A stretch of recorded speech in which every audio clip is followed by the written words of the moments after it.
आज हम एक ऐसी पोएम पढ़ने जा रहे हैं जो आपको अनकंफर्टेबल कर देगी, जो आपको मिरर में देखने पर मजबूर कर देगी। आज जब ये ख़त्म होगी तो आपके दिमाग में सिर्फ एक ही लाइन घूमती रहेगी और वो है, this is the way the world ends, not with a bang but with a whimper.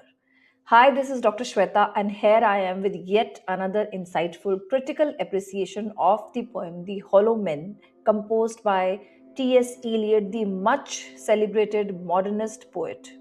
So let us begin. T.S. Eliot की poem The Hollow Men, written in 1925, was composed by a man who was personally falling apart, mentally, spiritually, emotionally.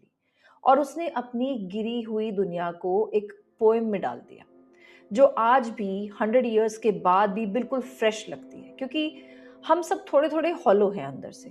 आज हम इस poem को properly समझेंगे, section by section, no jargon, no boring academic बकवास, सीधा दिल से, जैसे कि ये पोएम आपको समझ में आनी चाहिए। तो चलिए स्टार्ट करते हैं। पहले थोड़ा सा बैकग्राउंड समझ लेते हैं। T S. Eliot, Thomas Stearns Eliot, American था ओरिजिनली, बट लंदन में सेटल हो गया। 1922 में उसने लिखी द वेस्टलैंड, जो मॉडर्न पोइट्री की एक तरह से रेवोल्यूशनरी पोएम थी। सब लोग इसको बहुत पसंद करते थे, but personally life T S. Eliot की जो थी वो एक मेस थी। उसकी पहली जो मैरिज थी that was a complete disaster. Wife mentally ill थी, खुद इलियट इमोशनली एग्जॉस्टेड थे, स्पिरिचुअली एकदम से एम्प्टी, खाली। और यही एम्प्टीनेस, यही खालीपन दी हॉलो मैन में उसने एक तरह से रिवील किया, उतारा। 1925 में ये पोएम आई और 2 साल बाद 1927 में इलियट क्रिश्चियन बन गया, formally Anglo Catholic. So the hollow man is conversion के ठीक पहले का मोमेंट है। ये एक आदमी की जो स्पिरिचुअल क्राइसिस है उसे पेपर पर उसने लिखा है। सो ये पोएम एक स्पिरिचुअल इमरजेंसी डिस्क्राइब करती है टी.एस. एलियट की लाइफ में, तो पर्सनल जर्नी की तरह भी इसको हम समझ सकते हैं। ये पोएम एक्चुअली शुरू होती है 2 एपिग्राफ से, 2 कोट्स से, जो पोएम का पूरा मूड सेट कर देते हैं। पहला कोट है, मिस्टर कर्ट्स ही डेड। ये लाइन है जोसेफ कॉनरेड के नॉवल हार्ट ऑफ डार्कनेस से। कर्ट्स एक आदमी था जो अफ्रीका गया, पावर चाहता था, डार्कनेस में उतरता गया और एंड में ही died, broken, failed, corrupt. But Eliot उसे रिस्पेक्ट करता है, कर्ट्स को रिस्पेक्ट करता है। क्यों? क्योंकि कर्ट्स ने कुछ तो किया, गलत ही सही, उसने चूज किया, ही मेड अ चॉइस। उसने उस चॉइस को पे एक्ट किया, उसने अपनी डार्कनेस को लिव किया, उसे जिया। बट दी हॉलो मैन, वो कुछ नहीं करते हैं, वो सिर्फ एग्जिस्ट करते हैं। दूसरा एपिग्राफ है, a penny for the old guy. ये ब्रिटिश ट्रेडिशन है गाय फॉक्स को याद करने का, जो पार्लियामेंट को उड़ाना चाहता था during the reign of James one in 1605। हर साल 5 नवंबर को इंग्लैंड में उसकी एक स्टफ्ड एफिजी बनाते हैं, एक पुतला बनाते हैं उसका, और उसे जलाया जाता है। तो वो एफिजी जो है वो स्ट्रॉ से भरी होती है, कपड़ों से भरी होती है, जैसे हम एक गुड़िया बनाते हैं कपड़े की, और वो एक तरह से स्टफ्ड भी है और वो हॉलो भी है, exactly like the hollow man, the modern people in the modern age. तो इलियट पहले ही पेज पर ये कह देता है कि ये लोग वो हैं जो सिर्फ याद रखे जाने के लिए नहीं है, और ये एक एम्प्टी पपेट की तरह ये लोग हैं। इनमें ऐसी कोई खास बात नहीं है कि इनको याद रखा जाए, जैसे कि गाय फॉक्स को याद रखा गया, बेशक से ही गलत काम के लिए रखा गया। ये सब लोग जो है, they are like scarecrows, they are like stuffed dummies, जो ऊपर से ब्रिलियंटली सेटअप हैं, बहुत अच्छे दिखते हैं, लेकिन अंदर से, मन से ये सभी लोग जो है, दे आर एम्प्टी, खोखले हैं। Now let's see, look at the first or the opening lines of this poem. We are the hollow men, we are stuffed men leaning together. ये एक पैराडॉक्स है, एक कॉन्ट्रडिक्शन। हॉलो भी है, stuffed भी है, दोनों एक साथ, ऐसा कैसे? हॉलो मतलब एम्प्टी है, मीनिंगलेस है, कोई कोर नहीं है।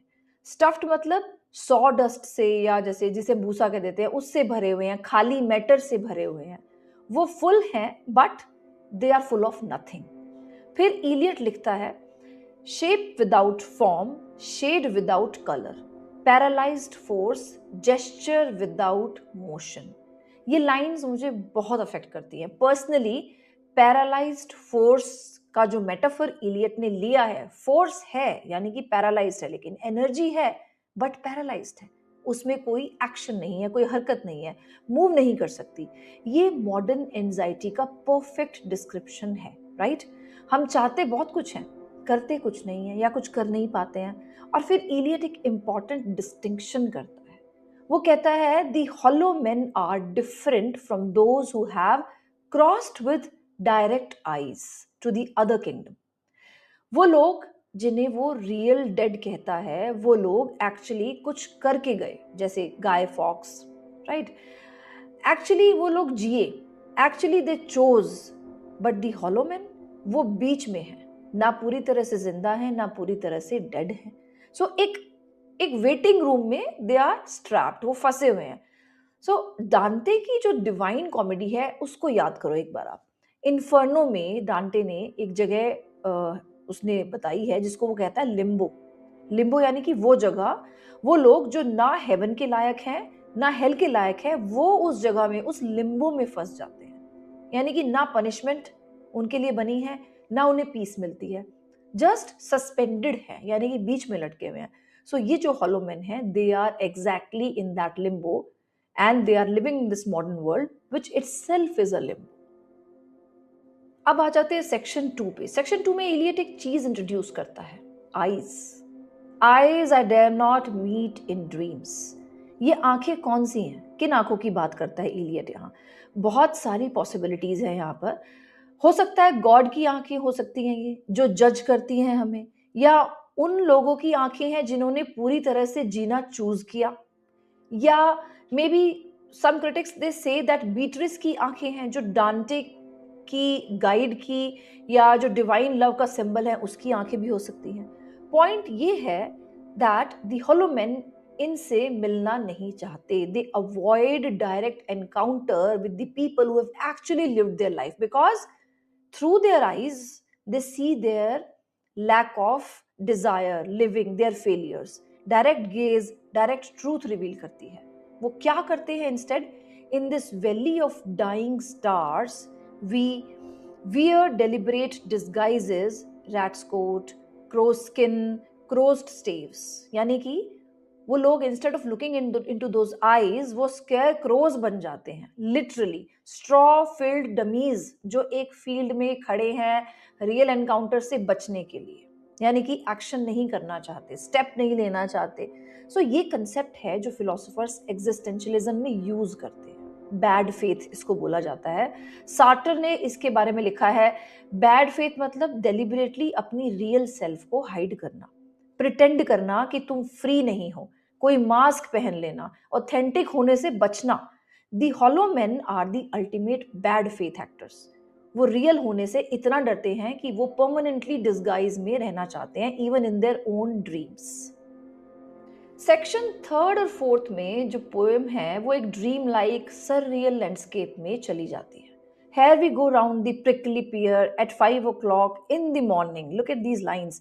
ये लाइन prickly pear cactus एक डेजर्ट इमेज को डिस्क्राइब करती है। ये वेस्ट लैंड है, कोई पानी नहीं, कोई ग्रोथ नहीं, सिर्फ ड्राई बैरन पेनफुल एग्जिस्टेंस है जहां पर सिर्फ कैक्टस उग सकते हैं। इन पोइट्री में और स्पेशली इलियट में पानी हमेशा ग्रेस का सिंबल रहता है, यानी कि स्पिरिचुअल लाइफ का, रिडम्पशन का। यहाँ पानी है ही नहीं, कैक्टस उसी लैंड पे आता है ना जहाँ पानी नहीं होता। This is the symbolic reference of a deserted land.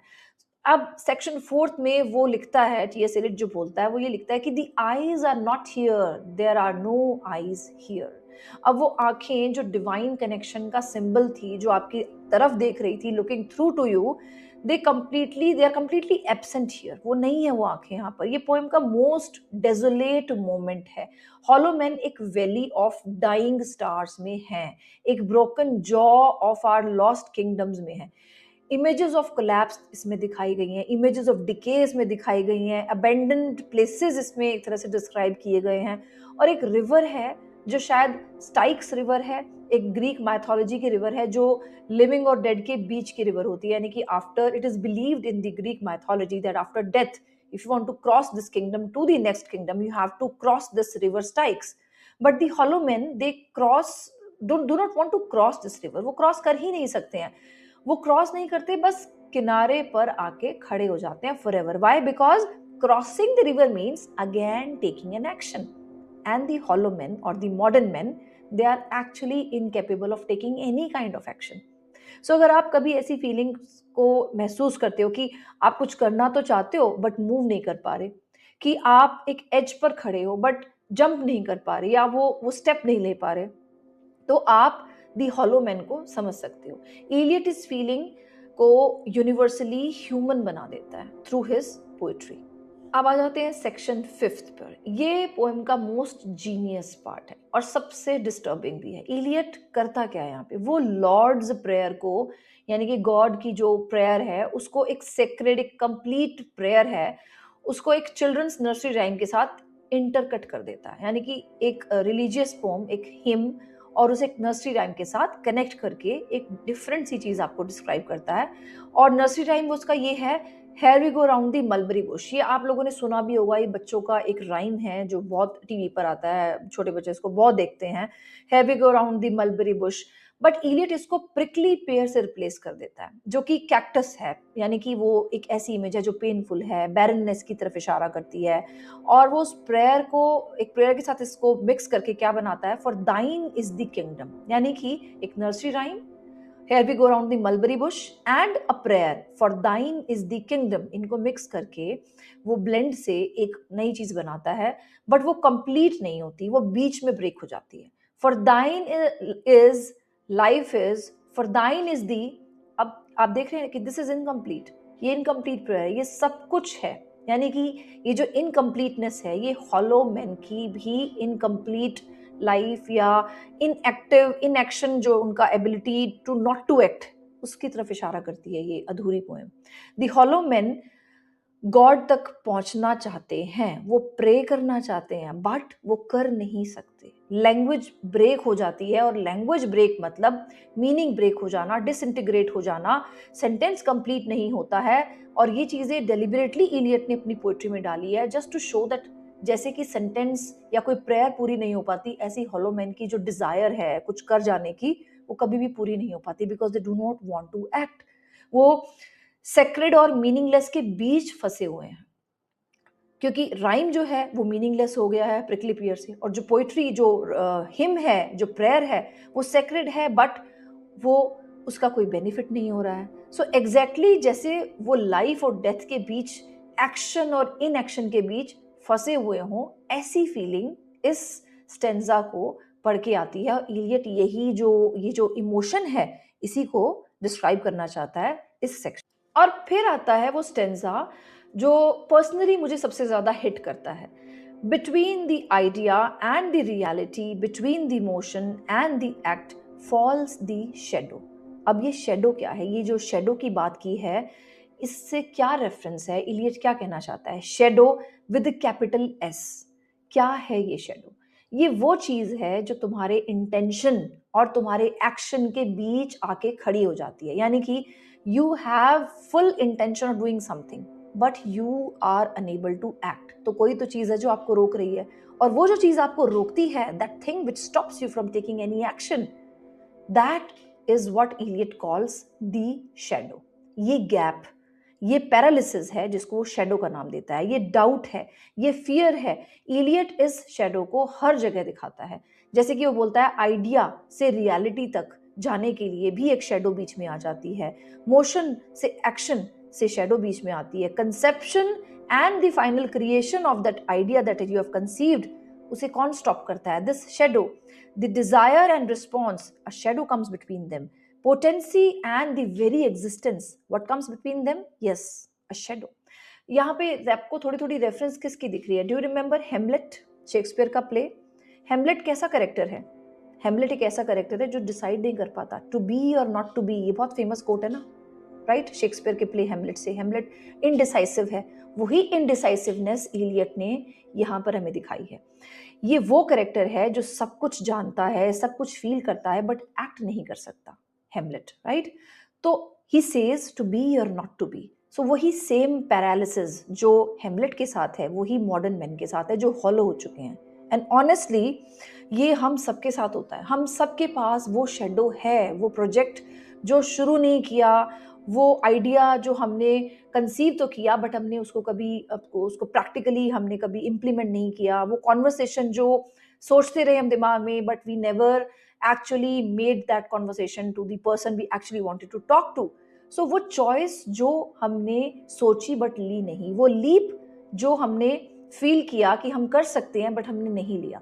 Elliot इस शेडो को नेम दे देता है और नेम देने से उसे थोड़ा पावर दे देता है, क्योंकि अब हम उसे आइडेंटिफाई कर सकते हैं। अब हम कह सकते हैं कि there is a shadow that comes in between our ideas and the actual reality. और फिर आ जाती है वो एंडिंग जो शायद इंग्लिश पोइट्री की सबसे फेमस लास्ट लाइन्स हैं।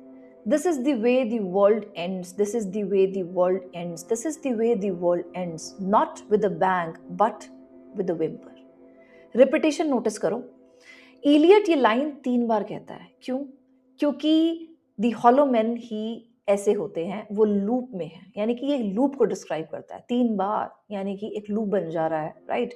वो सर्कुलर है, वो चेंज नहीं करते हैं, वो वही करते रहते हैं again and again with no resolution, with no desire, real desire to fulfil that resolution, not with a bang but with a whimper.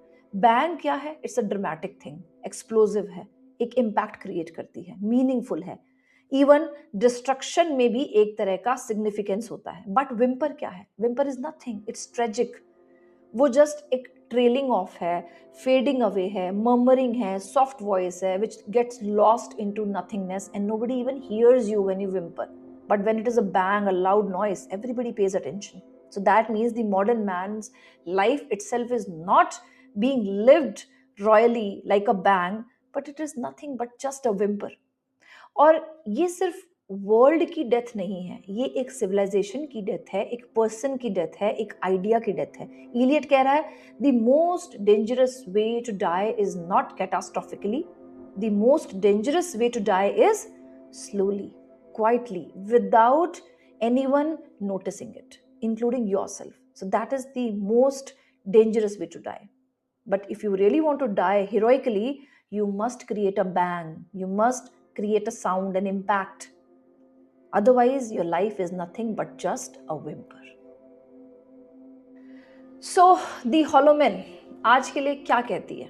Elliot 1925 में एक post war spiritually bankrupt world में था और उसे लग रहा था कि लोग himself included hollow हो गए हैं, not evil, not heroic, just empty, hollow। और मुझे लगता है कि यहाँ 2026 में 100 years के बाद भी equally relevant है ये चीज़, शायद उससे ज़्यादा relevant है। हम एक ऐसी दुनिया में हैं जहाँ हम constantly distracted रहते हैं, जहाँ opinion बहुत matter करते हैं, action बहुत कम importance रखते हैं हमारी life में, जहाँ हम feel करते हैं कि कुछ करना चाहिए, but वो शेडो आ जाती है बीच में जो हम उस चीज़ को सिर्फ सोचते तो हैं बट कर नहीं पाते हैं। बट एक होप भी है इस पोएम में। इलियट ने ये पोएम लिखी, उसने अपनी हॉलोनेस को वर्ड्स में डिस्क्राइब किया, उसको समझा, पकड़ा, उसको कह पाया और 2 साल बाद उसने चूज किया faith, action, meaning, the fact that you can name your hollowness, that's the first step towards bringing yourself out of that hollowness. So ये पोएम एक मिरर है और मिरर्स अनकंफर्टेबल होते हैं because we see the reality of our self into those mirrors.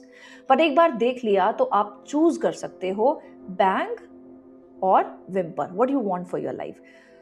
सो आज के लिए इतना काफ़ी है। अगर ये वीडियो हेल्पफुल लगे तो सब्सक्राइब करो, बेल आइकन दबाओ और कमेंट्स में बताओ कि आपको आज का एनालिसिस कैसा लगा और आपकी लाइफ में वो शेडो क्या है which stops you from doing something. And till then, I'll see you again in another analysis. Until then, keep studying literature and keep loving literature. This is Dr. Shweta signing off.